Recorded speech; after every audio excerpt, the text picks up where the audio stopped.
I've been doing a lot since I've started focusing on my personal projects and sharing them with you on YouTube. I was expecting it to be difficult and time-consuming, but man, was I right. I can say though, it feels very rewarding and I love it. Minus the uncertainty and the fears and the constant doubts. I think it's worth it. I find more and more creative people that do amazing stuff, and this gives me hope that not everything is lost to the evil, giant, and superficial. That's good, and I want to acknowledge it because otherwise I'm focusing on the daily troll poop show. That is our life. Troll poop, though, reminds me that I haven't shared with you my first crack at a troll mini. There are another 2 Gobbo minis I made as well from that challenge, and one of them was not after my illustration, but one made by Odd Artworks. I say we have some time painting minis with some dots, and also which types of rock trolls favor the most. Let's get started!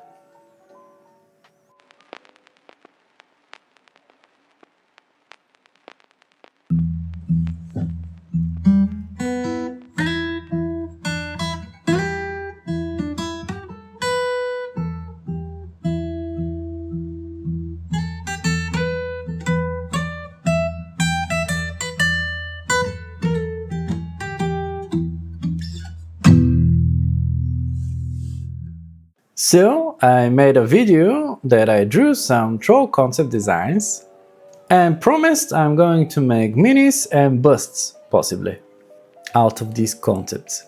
As I often do, I asked girlfriend to choose her favorite one, and she chose the most stubbiest and the most grumpy one. And of course, I went and did a mini with this one. I wanted to try making him with some different choices when you print him. I made 2 sets of legs and 3 different left arms. One with a big boulder, one with a giant stone hand, and one with a wooden club. I could have made him entirely modular, but one step at a time. I'm still figuring out how to best do the modular thing, so 3 left arms and 2 sets of legs it is for now. They printed awesome with the exception of some warping where the belt and the torso meet. The person who printed it told me that it's normal when you have a big hole and it's not a big deal. It wasn't anything I couldn't fix with some milliput, but I would like to minimize that problem. After all, there's a point where it would be possible for you to print him, and I would love it if it's as easy as possible. My hands were itching to paint one of them big boys. As a start, I chose the one with the big wooden club. The troll with the big boulder is reserved for girlfriend. When she gets there, I'm going to share with you the results. Until then, you get me painting. I know not everybody agrees with that point, but I think airbrushes are awesome. I encourage you, if you have one or if you could afford one, it could save you time and open for the possibilities of glowy effects, easier color transitions, and stuff in that regard.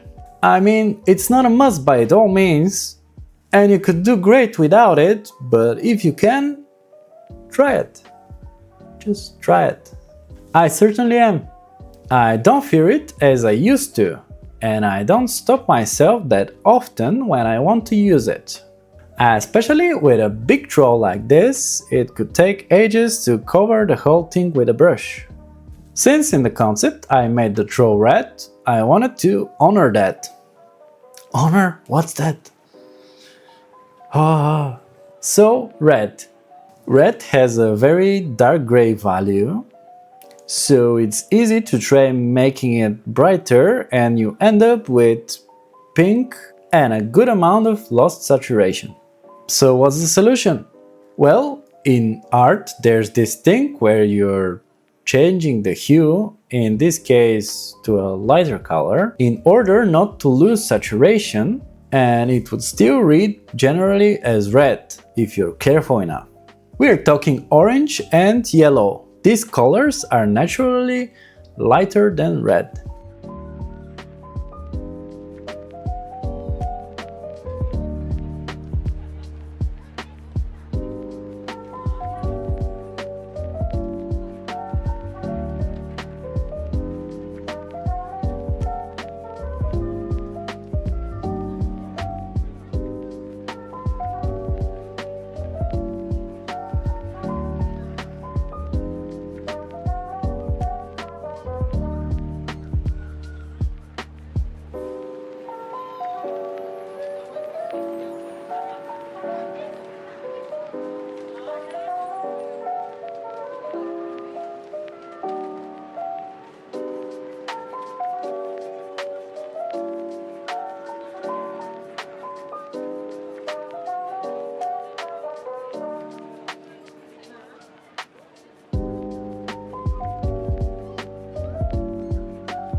The troll has some body carvings on him, and this highlight technique would help me with the idea to make those carvings glow, because I want them to glow in yellow, and that would make it look more cohesive as a whole illustration, mini-stration.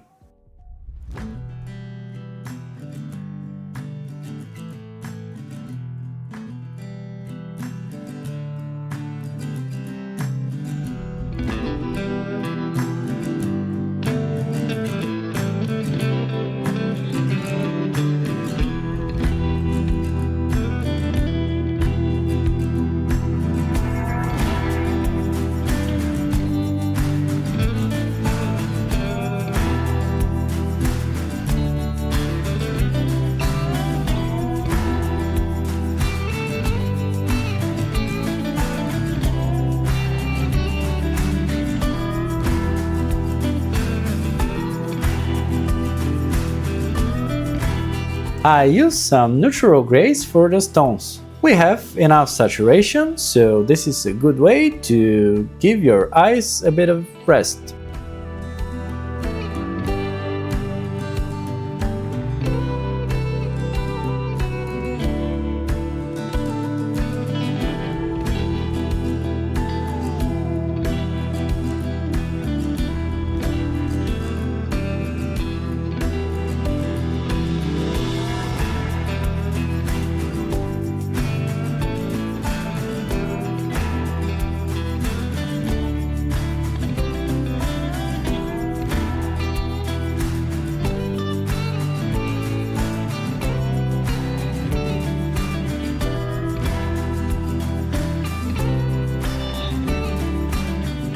His jaw was kind of fun. I still like a lot the idea of the trolls having these rocky jaws.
Time for types of rocks.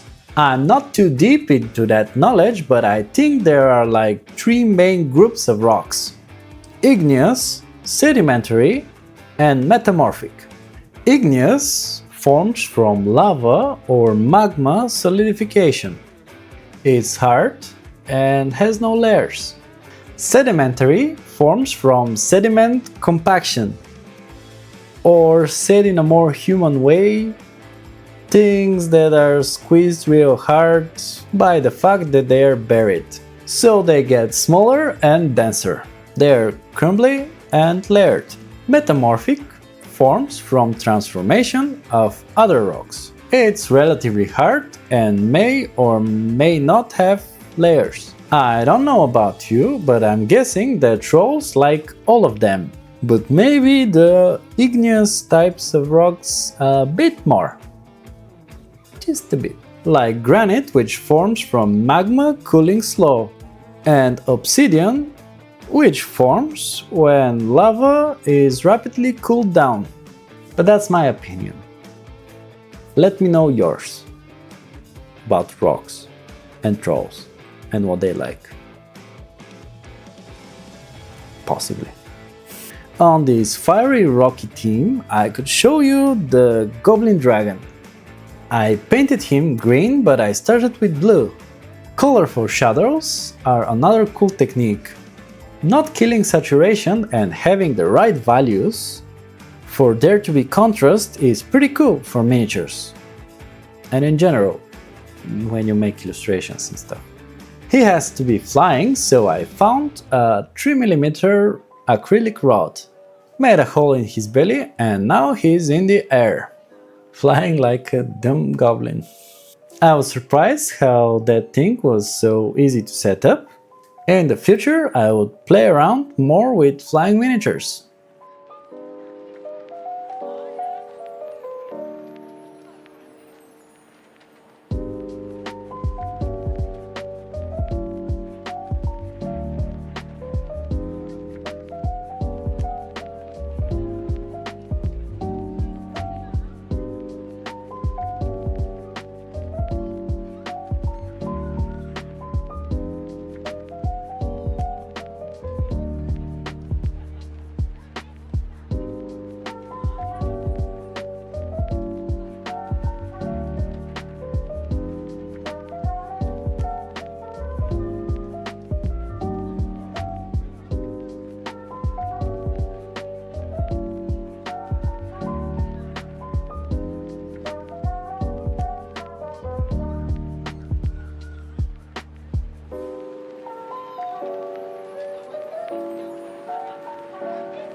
Last but not least, I wanted to talk about the odd artworks mini I did. I was inspired by him to make the whole Gobbo challenge in the beginning. So naturally, I really liked his illustrations. I asked him, of course, if I could use his designs to make some minis. Just one mini, in this case. And that's what I did. So you might be itching for some beauty shots.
Maybe I make a bust of the troll and a goblin or tree. We'll see what the future holds. I'm excited to make more stuff. There's an army I'm making, so I better get going. Thank you so much for watching this video. If you liked it, you could watch my other videos. Welcome to the rock. Bye.